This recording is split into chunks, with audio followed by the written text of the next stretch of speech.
Hey y'all, and welcome back for another video. My name is Bianca, also known as Dr. My Curls. Thank you so much for clicking on this video. If it's your very first time on my channel, I film videos on pharmacy, natural hair, and lifestyle content. So if you're interested in any of those topics, make sure you consider subscribing and joining the fam. We'd love to have you here. So in today's video, I'm going to be sharing some pros and cons of pharmacy school. So if you are new to the channel, I do have a playlist of pharmacy videos where I cover a lot of topics related to pharmacy. So definitely check that out. I will link it below in the description bar. But without further ado, let's go ahead and get into the pros and cons of pharmacy school.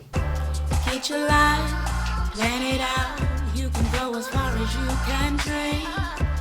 Edges lay, curls popping. She's a doctor of pharmacy.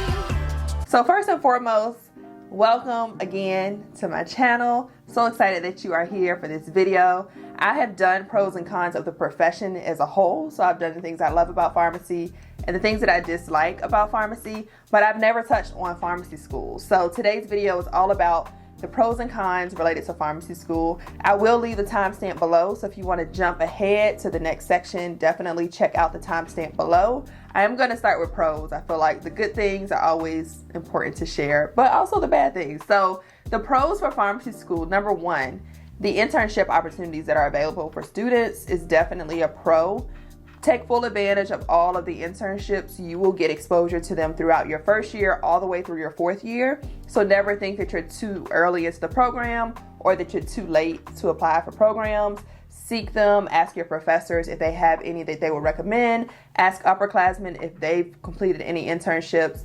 Go on the websites and Google pharmacy school internships or pharmacy internships and just see what comes up. There are lots of options out there. So definitely the internship opportunities are a pro. They also give you a sneak peek into that career or into that profession of pharmacy. So it's definitely a great leg up, and it gives you kind of an upper hand because you have experience now in different fields that you otherwise would not have had experience in.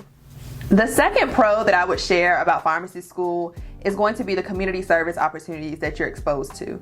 As early as your first year, you usually get checked off across the board in most programs on your soft skill sets, but also the skill sets such as can you give a vaccine, checking blood pressures, checking blood glucose, which is pretty much a blood sugar on a patient, and also calculating their body mass index or BMI. So soft skills would be communicating with patients. Do you know your open-ended questions to ask patients? How do you gather information or how do you redirect a patient if you get someone that's chatty or someone that might be in a depressed state? How do you redirect those conversations? It wasn't until I actually signed up to do volunteer hours and community service in the community that I actually got exposed and was able to strengthen those skills that I learned in the classroom. I feel like it's one thing when you practice on a classmate and give them a vaccine or check their blood pressure, check their sugar, but it's a whole nother thing when you're actually able to do it to a real life patient. And I always get that reaction from students when we're out on events during community service, because you really get to tie all of the concepts that you learn in school and bring it to that one patient. And you get to see, like, some patients are really terrified of needles. Some patients have never gotten a vaccine before, never heard of it. They don't know what their blood pressure is, or you might get a patient that has a very high blood pressure reading. And so what do you do when that happens? Or how do you counsel the patient and talk to them about the things they should be doing to help with those labs? So a lot of that, or those vitals, a lot of that information and a lot of that practice only comes out in the field. I say the field, but out when you're doing the volunteer service. Otherwise, you wouldn't get it anywhere else. So definitely take advantage of community service. A lot of programs, it's optional to do so many hours of community service, or if you're involved in student organizations, you might get an upper hand to opportunities that are available, but definitely take full advantage of those. They're going to help you in the long run.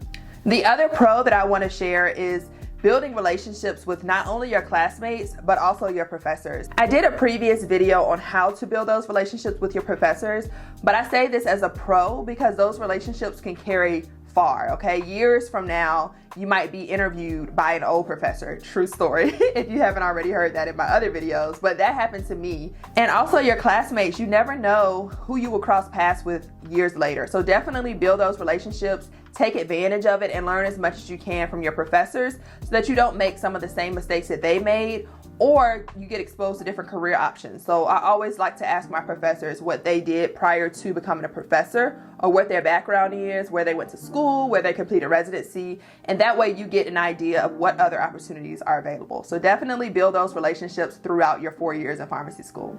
The last pro that I would share about pharmacy school is you learn so much, like so many cool things about pharmacy you learn right in the classroom, right in your skills lab, right on rotation. So throughout your 4 years, you're gonna learn so much information, and I'll talk a little bit later about that as a con as well.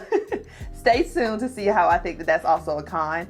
But overall, I think that the pharmacy profession has a lot to offer, and so as a pharmacy school student, you learn a lot of information, a lot of different disease states, a lot of different medications, of course, and just a lot of different cool things. So definitely take in everything and all of the knowledge that you're learning while you're in pharmacy school. So that wraps up the pros. Let me know below if you also agree with any of these pros, if you're currently a pharmacy school student or if you're a pharmacist.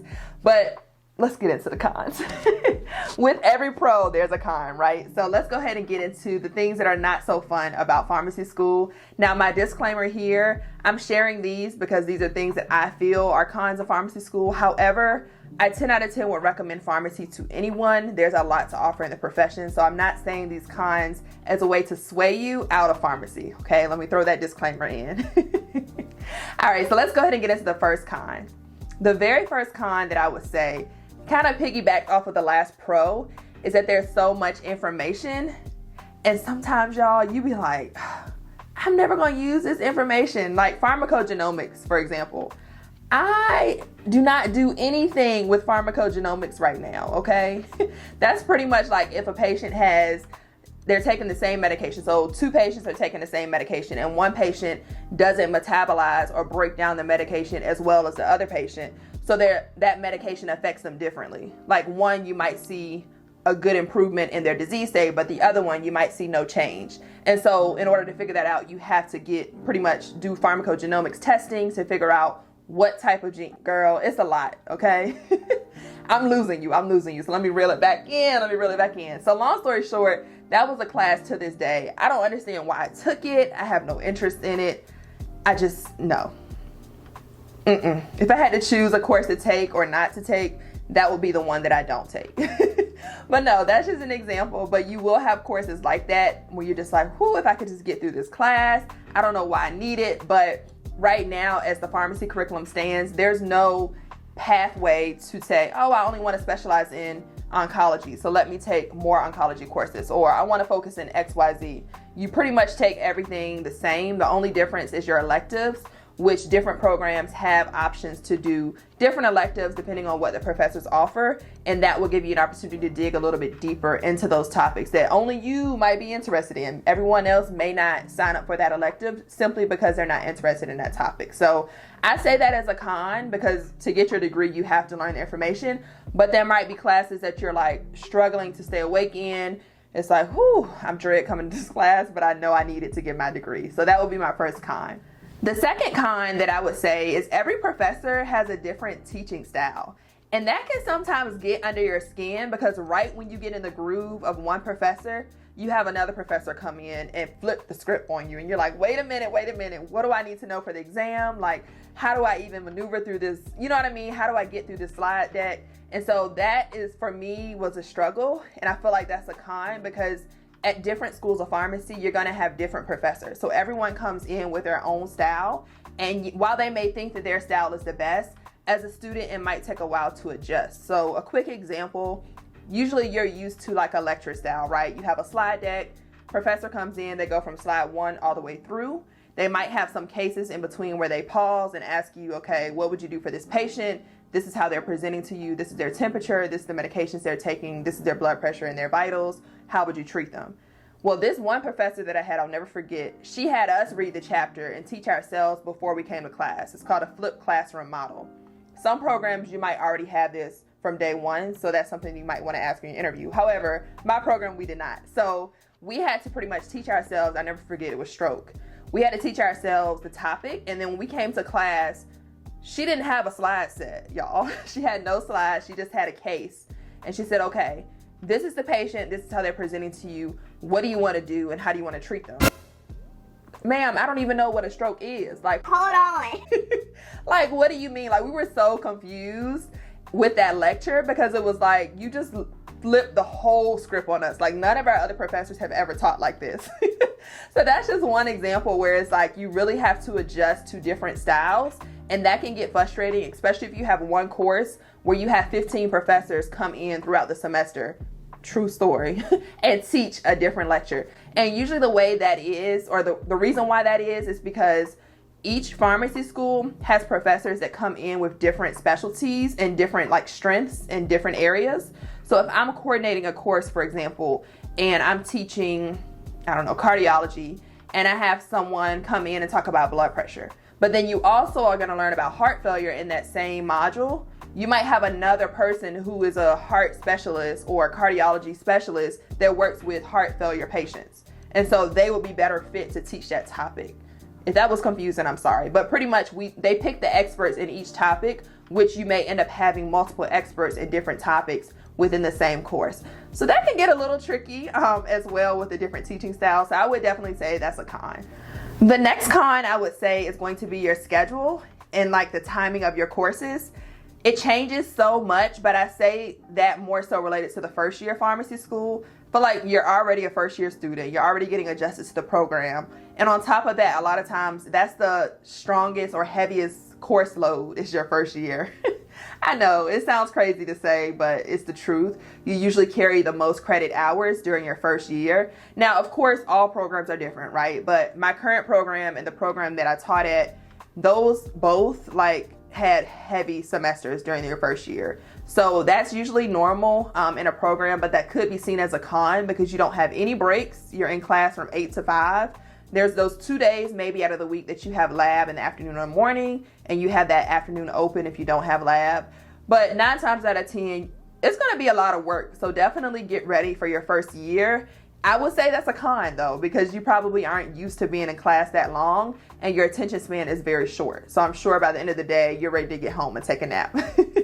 So that's definitely going to be a con, is the schedule that you have in pharmacy school, specifically your first year. And the last con that I would say for pharmacy school is the amount of slides that you might get for one lecture. So you might have a 50-minute lecture with 150 slides to go through in 50 minutes. Okay, do the math.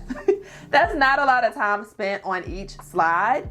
And then just imagine trying to study for your exam and you have 150 slides to review. Like, I'm not even exaggerating. That's a true story. And you might have multiple lectures that have 150 slides, 120 slides, 88 slides. Like, ooh. How? And some professors are not going to emphasize what's important. So girl, you, whoo child, listen. Listen, Linda. Listen to me. Girl, boy, whomever is hearing my voice.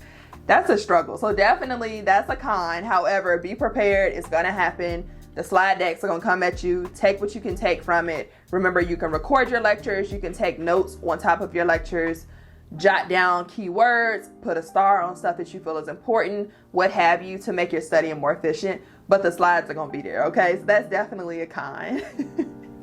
All right, y'all. So that brings us to the end of this video. I hope you enjoyed hearing the pros and cons. Again, all of this is my personal opinion, but let me know below if you agree with any of my pros or any of my cons.